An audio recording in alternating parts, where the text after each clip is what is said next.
We start today on those allegations of contracting fraud. The Federal Procurement Department says it has referred 3 cases of suspected invoicing fraud to the RCMP. The estimated cost, about $5 million, prompting these questions to the Prime Minister today. We now learn that there are $5 million in additional fraud that has been identified by the department. The situation is obviously unacceptable, which is why authorities are looking into this procurement process. All federal contracts with these companies have been suspended as the investigation continues. For more on this story, I'm joined by the CBC's Karina Roman here in Ottawa. So, Karina, quite the unusual event for the government to hold a news conference today to outline allegations of fraud. Tell us more about what the government discovered here. So these 3 individuals, and they're very clear, we're talking about people, not companies, were IT subcontractors. And I don't even think double billing is the right word, because we're talking about 36 departments, agencies, crown corporations that they would bill for the same work, the same hours. And this was between 2018 and 2022. And as you said, we're talking about $5 million here that should not have been paid out. So they said that at the beginning of the investigation, which was actually years ago, this is how long it took, the security clearances for these individuals, which is what allows them to do the work. If you don't have that, you can't work in the government, were stripped or suspended at that time.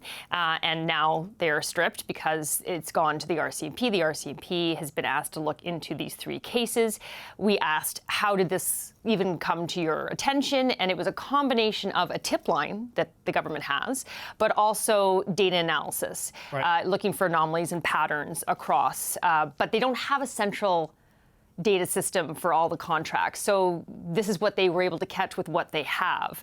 And as you said, they are trying to recover the money, but they also acknowledged that there could be more cases of this. In fact, 5 to 10 cases of possible fraud has been already flagged that they're now starting investigations on. And because they plan to be more proactive in looking for this in the data and in the contract database, and because Anita Anand announced a horizontal audit, as she called it, across all contracts that's going to be undertaken, there could even be more cases found. Yeah, double billing, triple billing. I don't even know what the multiplier is across 36 specific departments, but it kind of highlights problems with the IT systems inside government, their inability to sort of see these duplicate billings. I mean, how are they dealing with this? Because we've seen all these issues around other subcontractors and contractors at committee on things around ArriveCan. I mean, what are they doing here to clamp down on potential fraud, like what they say has happened here? So they've announced a new oversight office called the Office of Supplier Integrity and Compliance.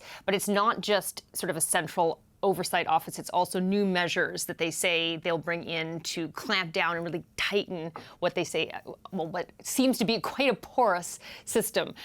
So right now they have this, what they call integrity regime, but they can only revoke security clearances and the ability to work as a subcontractor if they face a criminal charge or a conviction, and on a limited number of types of charges and convictions, not just anything.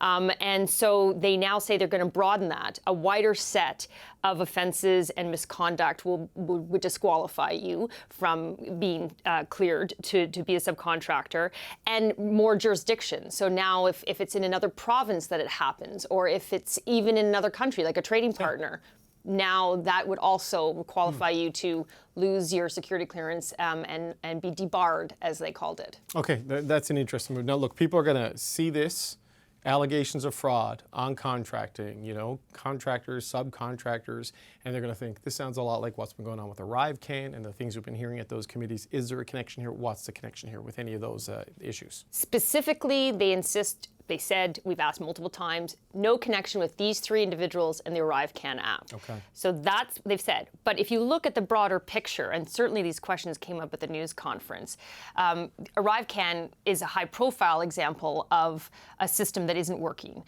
procurement-wise. And while procurement, the word sometimes makes people's eyes glaze over, we're talking about taxpayers' money being spent on goods and services on contracts that, outside of the public service. But it's the public service and the managers that determine who gets these contracts. So I think it shows that there's a wider, more systemic problem, and that was acknowledged by the ministers, that this is why they're bringing in these new measures to really try and tighten the system, new guidelines for managers, things that will become mandatory. You get a sense that they acknowledge it maybe up to this point has been a bit loosey-goosey, you know, and this is really, so it might not be tied directly to ArriveCAN, but it's just one more example of a problem that's across the government that they need to do something about. Yeah, there are vulnerabilities in there, and they're being exploited in some fashion. All right, Karina, thank you so much. This is CBC's Karina Roman here in Ottawa.